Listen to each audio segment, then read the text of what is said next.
ମୋ ନାଁ ହେଲା ଘନଶ୍ୟାମ ସାମଲ, ଘରଟା ହଉଛି ଗୋଡିଶାଇ। ଜୟ ବାବା ଲୋକନାଥ।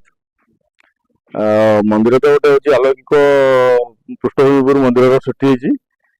ହଠାତ୍ ଦିନେ ଗୋଟେ ରାତିରେ ମୁଁ ସ୍ୱପ୍ନ ଦେଶ ହେଲା ଯେ ଗୋଟେ ଗଛ ଅଛି ଏଠି, ଆମର କେନ୍ଦୁ ଗଛ ଆଉ ବେଲ ଗଛ ଦୁଇଟି ଜାଆଁଳା ଗଛ ଅଛି। ଆଉ ସେ ଗଛ ପାଖରେ ହିଁ ଶିବଙ୍କ ଆସ୍ଥାନ ଅଛି ବୋଲି ସ୍ୱପ୍ନ ଦେଶ ହେଲା। ଏବଂ ଏଇ ଯୋଉ ଜାଗା ଆପଣ ଦେଖୁଛନ୍ତି, ଜାଗାଟା ସମ୍ପୂର୍ଣ୍ଣ କଣ୍ଟକିତ ଥିଲା ଏବଂ ଖାଲି ଆମର ବାଇଡଙ୍କ ବିଛୁଆତି ଆଉ ଅନ୍ୟାନ୍ୟ ସାଧାରଣ କୋଟା ବୁଦା ଗଛରେ ପରିପୂର୍ଣ୍ଣ ଥିଲା।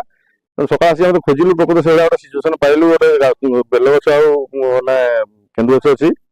ଆଉ ସେଇ ଦିନଠୁ ଗୋଟେ ବିଶ୍ୱାସ ଆସିଛି ଏବଂ ଆମେ ବିଶ୍ୱାସ ଚାଲିଛି। ଏବଂ ଯାହା ବି ଆମେ ବିଶ୍ୱାସରେ କରୁଛୁ, ଏମିତି ଭଗବାନଙ୍କୁ ନେଇକି ନା ନେଇକି ପ୍ରାୟ ହଉଛି ଆମ ବିଶ୍ୱାସରେ ସଫଳତା ମିଳିଛି। ତେଣୁ ଆମ ବିଶ୍ୱାସ ଦିନକୁ ଦିନ ଦୃଢ଼ୀଭୂତ ହେଇ ଚାଲିଛି।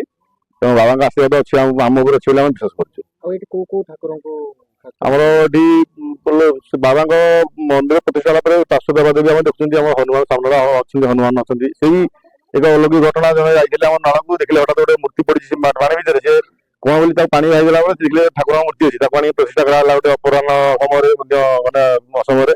ଏବଂ ମା ତାରିଣୀଙ୍କ ଆସ୍ଥାନ ଅଛି। ଆଉ ପାର୍ଶ୍ୱ ଦେବାଦେବୀ କହିଲେ ଆମର ହଉଛି ଜଗନ୍ନାଥ ଶନି ଦେବଙ୍କ ଆସ୍ଥାନ ଅଛି ଏବଂ ମା ପାର୍ବତୀଙ୍କ ଆସ୍ଥାନ ରହିଛି। ଏବଂ ଜଗନ୍ନାଥଙ୍କର ମଧ୍ୟ ଆସ୍ଥାନ ହଉଛି ଓଡିଆ ଘର ଅଛି, ମାନେ ପୂଜା ହଉଛି। ଏଇ ସବୁ ପାଉଛନ୍ତି, ପୂଜା ପାଉଛନ୍ତି ସେ ପାର୍ଶ୍ୱ ଦେବାଦେବୀ। ଆଉ ଏଇଟା କେତେ ବର୍ଷ ହେଲା? ଏଇଟା ଆମର ହେଲା 8 ବର୍ଷ। ଏଇଟା ଚଳିତ ବର୍ଷ ଆମର 8ମ ବାର୍ଷିକ ପୂଜୋତ୍ସବ ହଉଛି ଠାକୁରଙ୍କର ବିଗ୍ରହ ପ୍ରତିଷ୍ଠାର।